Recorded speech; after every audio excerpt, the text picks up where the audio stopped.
Hi, everybody. This is Pete Torre, and I want to welcome you to episode 25. This program is brought to you by Miami-Dade College and the Health Channel. We have two very, very special guests today.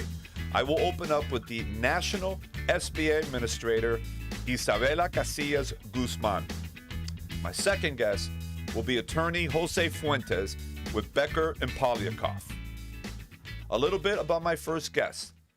Administrator Guzman works in the Biden administration, and she leads the SBA's national initiative to support and help small businesses. She will give us an update on the EIDL loan and grant program, along with some talk about the 12th annual Small Business Saturday. Let's sit back and watch that conversation.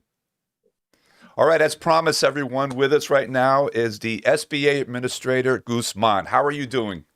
I'm great. Thank you so much for having me. And before I forget, because we're going to get involved in really cool conversation, I want to wish you, your family, and all of your colleagues a happy Thanksgiving. Thank you to you as well and all the listeners out there. Before we get into our conversation, and there's a couple of really important things that I want to talk about here, can you share a little bit about yourself and what led to your incredible position as the SBA Administrator? Oh, great. I love this question because I get to talk about my family because I come from a family of entrepreneurs. I grew up working in small business with my father, who has a chain of veterinary hospitals back in California, where I'm from. Since 1 year old, he started his practices, and I just loved always going in with him and seeing him interact with customers. And I saw how important he was to the community. And, as I grew up, I just continued that passion for small businesses after school. Working shortly in corporate America, I went back to work with my father in his operations to expand and grow the businesses. And then it started my own businesses, multiple ventures, as well as working with different founders throughout my career and in their startups. And it was everything from a photo studio to a bank. So across the full gamut of something, cultural and to something that's more financial. So it's really been an interesting time, during this time to actually get into policy as well. And so I got my first bug in policy when I served as a deputy chief of staff at the Small Business Administration during the Obama administration with then Administrator Maria Contreras-Sweet, and have now come back to the SBA as administrator, and really pleased to be able to work with the Biden-Harris administration in such a diverse cabinet focused on making sure that all of our entrepreneurs can succeed. Absolutely. And regarding your former boss, Maria Contreras-Sweet, I interviewed her probably 2 or 3 times back when she was running the SBA, and just met her in person. There was a lot of things happening here in Miami at the time, so it was a great connection. And I'm impressed with your background, because I think you bring the real life experience to this position here. You have been in the trenches. You've been there. You've done that. And you can get I think, gain an appreciation for over 30 million small businesses in the United States today. And probably 75% of them are micro-owned businesses. They're really, really small persons. So speaking to that point, it has been, I don't need to tell you, it has been a really, really difficult year and a half plus with the whole COVID pandemic and what it has done to the United States and the world. And of course, at the end of the day, it is the small business owner that gets affected the most. They have put their heart and soul into that business. They have put life savings, whatever it took. And because of the lockdowns, they were hurt. And we know certain industries worse than others. The SBA stepped up to the plate and rolled out some very important programs. One in particular is we call it the EIDL program, and a lot has happened since then. What is the status today of the EIDL grant program and the loan program? Yes. Well, I completely agree with you. I mean, there's so much uncertainty and still is for many businesses, especially those high impact industries. And so SBA still has relief and support for our small businesses through that COVID EIDL program, economic injury disaster loan. First and foremost on the loan program, we increased it to $2 million maximum so that businesses could access these funds. They're affordable patient capital, basically with 3.75% over 30-year loan terms. And so we really, think this program is a critical way for businesses to be able to survive, fund their pivot, and fund them into the future. But there are also important grants that are attached to these loans for low income, high impact industries, up to 15,000 total. There's a 10,000 targeted EIDL grant as well as a supplemental EIDL grant that are available for small businesses that have been impacted. And once you apply for the loan, but you can apply for these grants on top of it. And so far, the SBA has gotten over $6.5 billion of these grants out to really high impacted small mom and pops who really needed additional support, beyond what they were able to get with PPP forgiveness, PPP forgivable loans, as well as maybe the EIDL loan. And so it's an exciting program for businesses. The programs are still available, but only through the end of the year. And so it is really Right. important that businesses apply now. They can apply for the loan through the end of the year. They can apply for the targeted $10,000 grant through the end of the year. But the supplemental, the additional 5,000, is actually needs to be dispersed by the end of the year. So that means you've got to apply by December 10th. So if you're low income business that has had a high impact, over 50% impact on your revenues, you should just apply now to make sure if you're are eligible, you can access both of them. Absolutely. I know that when something hits you out of the blue, like COVID, um, no one saw that coming. And when it came, it was a shock to all of us there. And I know that the SBA has been overwhelmed by the response for so many businesses out there to get these funding, to get these grants. And it puts a little bit of pressure on everyone working through this. And I know there's been challenge. Everyone's had challenges through all of this, one way or another. How are you navigating the challenges that you've encountered in terms of getting everyone together, getting all the loan process and processors to respond in a way that can do it as efficiently as quickly as possible? How are you getting through all of that? Well, I always like to say that small businesses are giants in our economy because they are. I mean, their impact Mhm. collectively is so huge in terms of their job creation, but we need to do a better job of meeting them where they are. And I've tried to implement that customer first approach Yeah. and a technology forward approach, adopting any type of technology that can improve the scale that we've had to achieve, and doing so equitably across our programs. So we've taken that lens and try to transform our programs so that we can put the customer first. And on that EIDL program, as an example, we went from processing 2,000 applications a day to over 37,000 and cleared over 1 million in backlog on both the loans and the grants. And so it's really been remarkable once you were able to implement some process improvements and adopt some technology and good practices, best practices, in fact, from the private sector to be able to strengthen the SBA's programs to better deliver them to our small businesses. The impact has been huge. And so we're pleased to see that turnaround across our programs. Same with our Restaurant Revitalization Fund program that went out pretty quickly. Our Shuttered Venues Operator Grant. We're almost closing the door on that process with all the applications in and funds going out the door. So we're really excited to get these programs into the hands of businesses. But more importantly, now as we look towards opportunities for the future, we want to make sure that they're positioned with a team to support them. And so very excited that we launched a Community Navigator pilot program, which creates a national network hub and spoke model where there are lead organizations and many organizations working within them to build a strong stronger ecosystem and build bridges to small businesses so that they can connect to the resources early and access these great funds or these great programs to teach them great strategies for growing their business, whether it's digital adoption of e-commerce strategies or how to navigate supply chains. As we know, those have been challenging and tough, or also workforce development, since the workforce shortages have been challenging for so many of our small businesses. So now more than ever, you build that team, and the SBA is here to help. And especially when it comes to strategizing for great programs like Small Business Saturday, we want to make sure our businesses can compete and grow their percentage of the amount of consumer spending that everyone's expecting this Yep. holiday season. And so that's what the SBA does, is just, on a constant basis, tries to work with businesses and strategize with them so they can have stronger success. Absolutely. I had the pleasure, I don't know if they told you the inside information, but for many, many, many years on my talk show, and I've been doing this close to 12 years now, I had a weekly, because I was doing my show every day, Monday through Friday. Every Tuesday morning at 8 a.m., it was called Let's Talk SBA.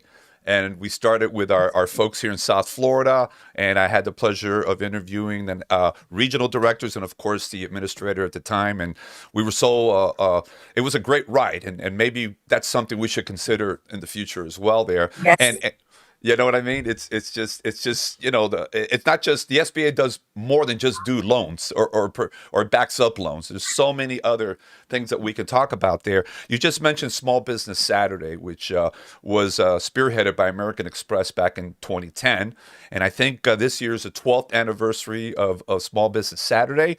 That's Just right. for everyone's information, it's the Saturday of the Thanksgiving weekend, and it is our way to shop small, help our local businesses. We love the franchise businesses around the country and the big stores, but it's the little person, the one that has the flower shop, the one that has the restaurant.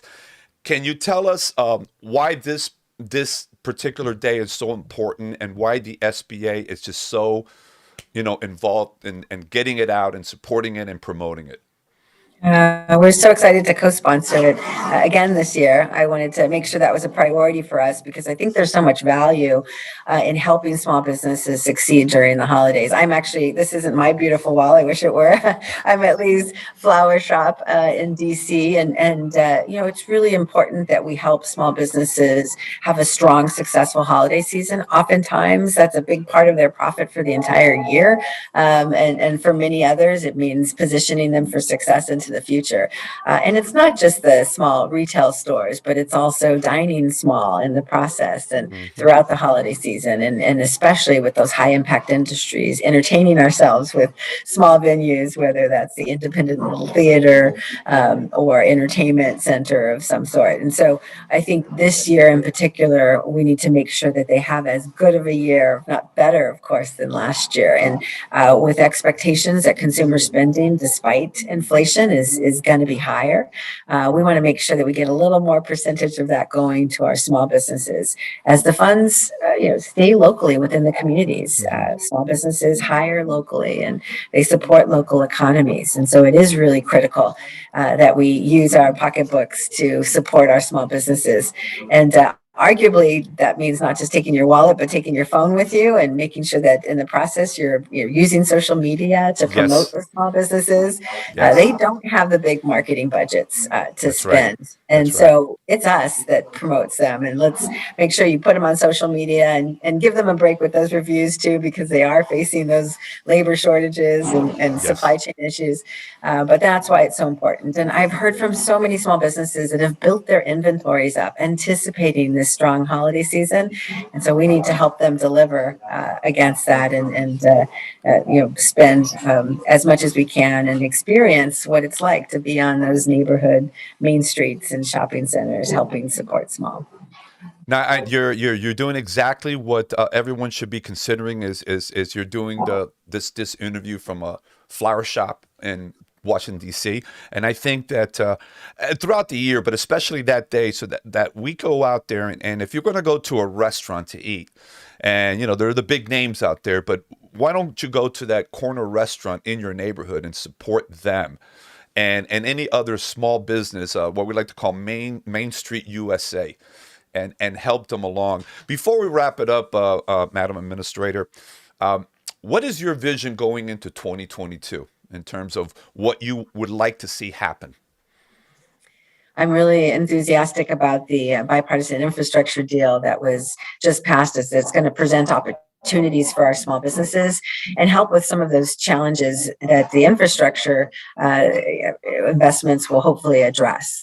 Rebuilding our roads and our public transportation, which small businesses rely on. We want to receive customers through our doors, and that requires strong transportation and infrastructure. We want to receive goods as well as be able to ship them, and so that will be historic for the country and for our economy, as well as those investments in broadband. And with that investment, though, there's so many opportunities for small businesses. So I want to make sure that businesses are positioned to take advantage of those contracting opportunities, take advantage of the growth that we anticipate, and that they have the resources they need through the SBA, whether it's funding or technical assistance or information about grants or investments. We want to make sure that we can support you at the SBA and be there with you, meeting you where you're at.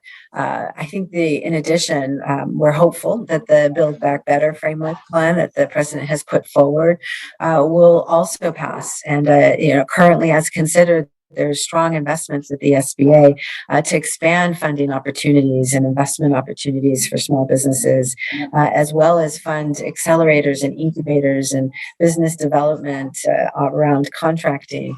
And so I think that those plans, will really make a difference for our small businesses in the future and better position them to compete in the marketplaces. And we're looking forward to implementing that and making sure that all of the resources at the SBA are known to our small businesses and that they can leverage them.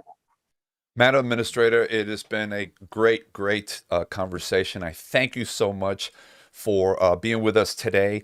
And you've got a lot of challenges, but a lot of opportunities moving forward. And let's just keep fighting for the little guy, that little person that's out there, that small business. That's just, they're fulfilling a dream that they've had. So I think it's our job collectively to help them see that happen there. So thank you very much, and really appreciate it. And let's see if we can bring you back soon to this show. I would love it. Thank you so much for having me, and everyone shop small during Small Business Saturday and beyond. Thank you so much. Thank you. You have a great day. Take care. Hey, a big thank you to Administrator Guzman for taking time in her very, very busy schedule to give us an update on what's going on with the SBA around the country. Now for my second guest, Attorney Jose Fuentes. He is a senior government relations consultant with Becker and Poliakoff here in South Florida. Jose is going to give us an insight on what's happening, the dynamics between the government and the private sector, especially throughout this COVID situation that we've all encountered. So let's sit back and watch this conversation. Okay, everyone, with me is Jose Fuentes. What's going on, my friend? Here in lovely Miami Beach today. How are you doing? I'm doing good. And how are you? Why are you wearing a suit in Miami Beach? Actually, today I was here for the swearing in for 3 of the new Miami Beach commissioners, and also the new Miami Beach, the current city manager, who was re-sworn in again to hold the oath of office and serve as mayor of this great city over here. Well, it sounds like you got a big crowd around you. Is that your fan club? No. These are spectators and walkers on Lincoln Road in Miami Beach. All righty, man. Well, listen, I know your time is very limited. I want to take real good advantage of it. Before we get into our discussion, if you can briefly tell us a little bit about yourself, your role with the firm. Yeah, so I'm with Becker Poliakoff, and I handle the firm's governmental division in Miami-Dade County. Most of the clients here in Miami-Dade are part of my clients that I serve both in the Florida legislature and in local governments, including Miami-Dade and many of the municipalities that we serve throughout the community. So I am a lobbyist, public relations guy, go-between, a person who really is involved in the day-to-day politics of Dade County. Yeah, and never a dull moment with the politics of Miami-Dade County, right? Never. It's exciting every day. I wake up every morning and there's not a routine to any day, which makes it exciting. But sometimes you look forward to days like the upcoming Thanksgiving so you can Eh, rest with your family. you can take a step back for at least a couple of days and not go crazy there. Hey, I'm interested. I'm really curious to find out the government's role with the business community has gone to a whole different level through the whole pandemic and all that. Where do things stand right now with the mandates, be it the vaccine, be it the mask mandates? Where are things at right now? Well, I think that what we're seeing is a lot of solutions that have been put forward in the past. We're seeing the numbers come down. For example, Miami-Dade County Public Schools, which I'd like to talk about first because those are our kids. Their mask mandate has obviously shifted to the reduction in the numbers and cases. Miami-Dade County Mayor Daniela Levine Cava lifted the mask mandate in the county buildings. So that's moved forward. And I think she'll keep that in place as long as the numbers of COVID cases continues to decline in Miami-Dade. We've also seen that throughout a lot of the municipalities. And obviously, the state of Florida has also taken a primary role in sending a message that, the numbers are down. It's time to move forward and try to get to business as usual in many cases. So I think we're moving forward in the right direction. Right. Now, we've been talking about the mask. Now the one that's probably the biggest controversial one is the vaccine mandate. Okay, and we're getting a lot of pushback from the governor's seat to not just here in Florida but around the country. I mean, from you got to have a pretty interesting viewpoint on working with government, the private sector on all of this. Can you give me your spin on all of this? So I'm fortunate where I actually represent CVS Aetna in this local market. So obviously the role of CVS is to make sure that we meet the vaccines. And now that we're in a booster a situation where we're asking individuals to have their booster shots, we know that that's something that's important for elder and for children and for adults throughout Miami-Dade County. But I think the interesting part, what you brought up, and it's something that I deal with every day, is I don't know whether I'm supposed to wear a mask, not wear a mask, whether an individual is favorable toward the booster shot or that person believes in herd immunity. So it's one of those, it's kind of like talking politics at the dinner table with family. That's kind of what COVID has become as we move forward in the political realm. Some local governments are making sure that all their employees have their booster shots. Yeah. Some are not pushing forward in that direction due to leaving it up to the individual. So it is a very complicated issue, and it has become an extremely personal issue for individuals. It's become this country's been polarized for a long time. But now dealing with this, it's just a really, and you just said it at the dinner table, amongst the best of friends. Everyone has their view on all this. So it's almost like before you get started, say we have Thanksgiving coming up, and just kind of set the law at the beginning. Listen, we're going to be able to talk about anything we want, but let's not talk about the vaccine or the mask during dinner. Can we all get agreement there? Just get it out of the way, because if they even touch on it, it's going to take off from there. Jose, I know you've been a part of also so many of the top business organizations in Miami-Dade County, for instance, Greater Miami Chamber of Commerce. What are groups like that doing to even connect better with the government, especially with all these challenges that we've been talking about? So I think, for example, and I know you also were very instrumental in helping out at the Greater Miami Chamber of Commerce during some of your time. The Greater Miami Chamber of Commerce has really tried to engage with government officials, with local city of Miami, for example, throughout the pandemic at the beginning of it. They were holding almost monthly meetings to discuss what the issues were that concern the business community. Because the reality is, and it's very important to note, unlike New York, Florida only depends on gross receipt tax. So we don't have a state income tax. So if somebody's not working or purchasing, it's going to impact the way we function on a day-to-day basis. So I think that the chamber made sure that there was ways to remedy that, whether it was, like avenues like this, Zoom, or meeting with masks, or meeting in locations where you were 6 feet apart. We were trying to keep businesses moving forward. And part of that was finding the necessary dollars to help fill in the gaps in the federal government for businesses so they continue to operate and not fall into disarray of having a fire or lose a business overall. And we have seen that. As you know, in some of the areas in Miami-Dade, even Miami Beach, you've seen restaurants that once flourished, with the closed sign or for lease. So the chamber is taking, of course, an action to try to find dollars that are necessary to maybe help those businesses get back on their feet and start to operate, not at 100%, because I think that we're not going to see businesses operating 100% at right now. I can give you an example. Last night I was in Coconut Grove, and a restaurant that was half full had a 1 hour and 30-minute wait. Yes. Yep. And you ask yourself, how could that happen? And part of it is because they don't have the employees, or they don't have the kitchen staff, and a lot of people haven't returned. So the chamber is looking at ways to help alleviate that through job sourcing, financial dollars, and other programs. And we're seeing that even in the Hispanic chamber, for example, they've taken a different course. They've been kind of a little bit more aggressive in the sense that they didn't have as many Zoom meetings. They went to live meetings early on. But I think that's, to the point of the mask. Everyone's picking what they think is the right lane to get in.